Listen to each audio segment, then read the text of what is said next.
Bonjour, fellow travelers. Today, we're jetting off to the enchanting lands of France to explore its top 10 must-visit spots.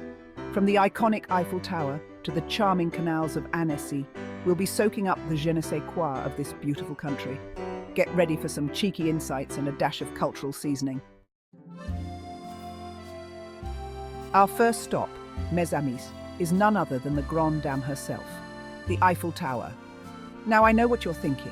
Isn't it just a giant hunk of metal? Well, yes, but it's a giant hunk of metal with an undeniable charm. Picture this. You're picnicking on the Champ de Mars, munching on a baguette, naturally, and gazing up at the tower glittering in the sunlight. It's enough to make you burst into a spontaneous rendition of La Vie en Rose, even if you sound like a dying cat. Trust me, it happens to the best of us. Pro tip, if you're feeling brave, try the escargots. They're basically snails in garlic butter, which might sound a bit icky. But hey, when in Rome, right? Or should I say, when in France? Just maybe steer clear of the vendors selling Eiffel Tower keychains. Something tells me those aren't exactly made in France. Fasten your berets, folks, because we're headed to Mont Saint-Michel, a tidal island that's straight out of a fairy tale, or a history book, depending on your preference. This UNESCO World Heritage Site is perched dramatically on a rocky islet. And get this, it's only accessible by foot during low tide. Talk about an exclusive invitation. Back in the day, Mont Saint-Michel was a major pilgrimage site, and it's said that the Archangel Michael himself appeared to a bishop here. Now, I don't know about you, but I wouldn't want to argue with an archangel. Today, you're more likely to encounter hordes of tourists than divine beings, but the sense of history and wonder remains palpable. Oh, and be prepared to climb a lot of stairs. Those medieval monks sure knew how to get their cardio in. Hold on to your selfie sticks, people, because we're braving the crowds at the Louvre Museum. Home to some of the world's most famous masterpieces, including a certain smirking lady named Mona Lisa, this vast palace-turned-museum is a must-see for any art aficionado, or anyone who wants to brag about their trip to Paris. Be warned, though, navigating the Louvre can feel like trying to find your way out of an IKEA after closing time. There are endless corridors, secret staircases, and enough Renaissance nudes to make you blush. Legend has it that if you stare at Mona Lisa long enough, she'll wink at you. I've spent a good chunk of my life in front of that painting, and let me tell you, that lady's eyelids don't budge. But hey, even if Mona doesn't give you a private show, there's plenty more to see, from the winged victory of Samothrace to the Venus de Milo. Who, fun fact, is missing her arms? Talk about a fashion statement. Just remember, no flash photography, unless you want to set off a security alarm and become the Louvre's newest exhibit, that is. Get ready to feel a twinge of envy and maybe a touch of revolutionary spirit, because we're about to step into the opulent world of the Palace of Versailles, the former home of French royalty. This sprawling palace is dripping in gold leaf, chandeliers the size of small cars, and enough history to make your head spin. It's like walking onto the set of a lavish period drama, except you can't actually wear a powdered wig and gossip about the court scandals. Speaking of scandals, Versailles has seen its fair share, from Marie Antoinette's infamous let them eat cake debacle to Louis XIV's, shall we say, active love life. Pro tip, if you want to blend in with the tourists, try striking a pose in front of the Hall of Mirrors while pretending to be royalty. Bonus points if you can balance a macaron on your nose. Just try not to trip over any stray tourists while you're channeling your inner queen. Pack your appetite for adventure, and maybe an extra suitcase for snacks, because we're off to Provence, a region in southeastern France that's as delicious as it is picturesque. Picture this: rolling hills blanketed in fragrant lavender fields, charming villages straight out of a Van Gogh painting, and markets overflowing with local delicacies. It's enough to make you want to trade in your city shoes for a pair of espadrilles and never look back. And speaking of delicacies, Provence is a foodie's paradise. From bouillabaisse, a hearty fish stew, to ratatouille, a vibrant vegetable medley, to the delectable macarons that are practically synonymous with France, your taste buds are in for a treat. Now, I know what you're thinking. Emily, you had me at fish stew. But trust me, even if you're not the most adventurous eater, there's something in Provence to tantalize your palate. Who knows, you might even find yourself developing a taste for snails after all. Or maybe not. No judgment here.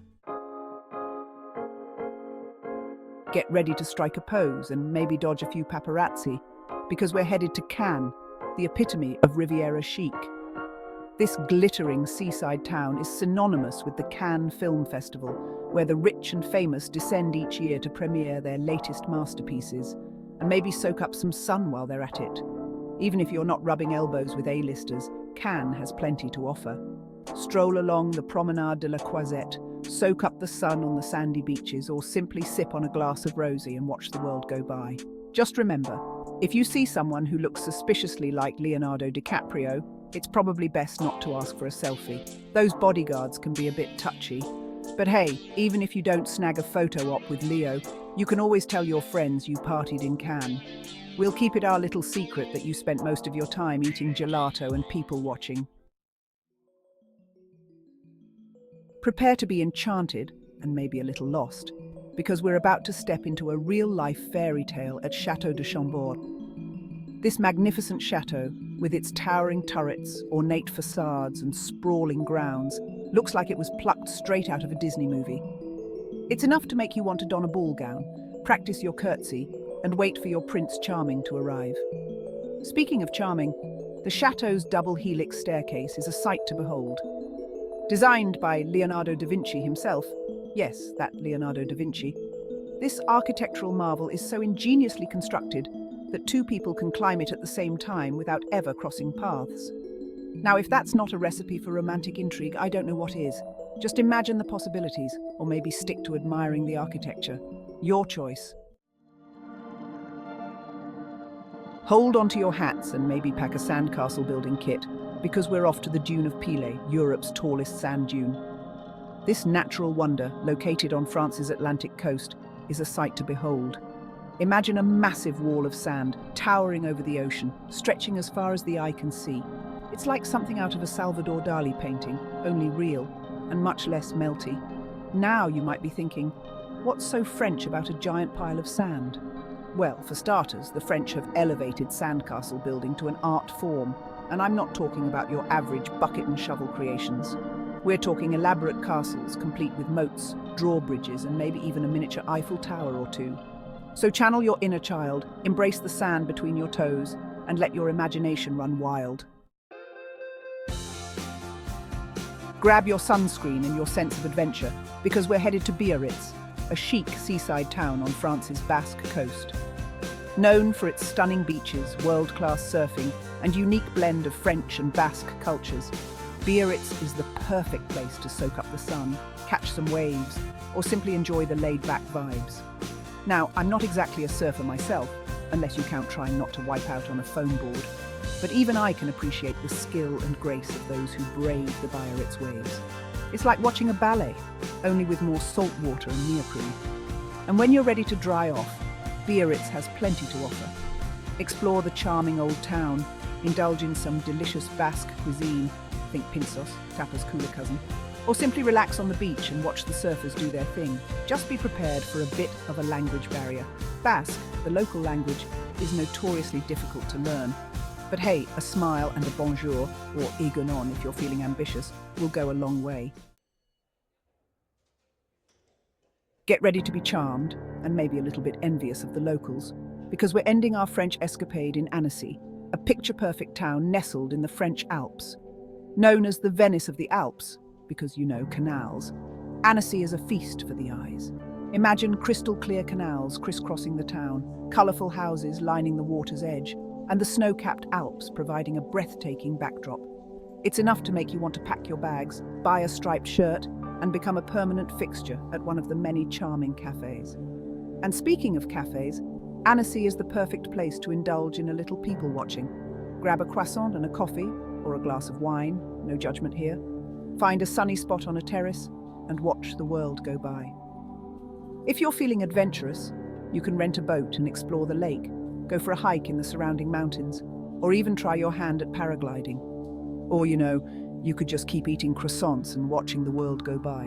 It's your vacation after all. Don't forget to subscribe to our channel for more travel inspiration. And that's a wrap on our whimsical French escapade. Hope you packed some laughs along with your baguettes and berets. From the iconic Eiffel Tower to the charming canals of Annecy, We've explored the creme de la creme of France. And let's be honest, we've earned ourselves a croissant or two. Don't forget to like, subscribe, and comment your favorite spot or any French faux pas you've encountered. Until next time, au revoir.